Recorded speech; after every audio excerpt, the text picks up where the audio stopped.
আজকে আমার প্রিন্সেসের জন্মদিন, তার জন্য রাত 12টার আগেই আমরা চলে এসেছি বার্থডে সেলিব্রেশন করতে। আর এখানে দেখো 12টা পড়তেই প্রথমে ঠাকুর প্রণাম করে নিয়েছে, তারপরে ভিডিও কলে সবাইকে থ্যাংক ইউ জানাচ্ছে। আর এখানে দেখো আমার দিদি আর জামাইবাবু ওকে এত গিফট দিয়েছে, আর আমি আর ছোট দিদি মিলে ও যেই জামাটা আর প্যান্টটা পরে আছে ওইটা দিয়েছি রাতের মতো। আর এই যে এইটা তাতু এনেছে, তাতু দিদি ভাইয়ের জন্য। আমি আর ছোট দিদি কিন্তু পুপুর জন্য আরও একটা গিফট আনবো, যেটা তোমরা ওর জন্মদিনের ব্লগে দেখতে পারবে। তারপরে ও কেক কাটিং করে নিল।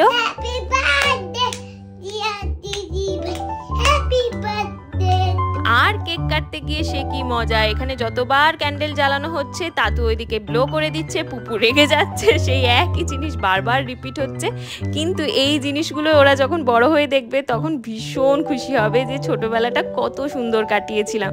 আসলে এই সময়টাই ওরা সব থেকে সুন্দর কাটাচ্ছে।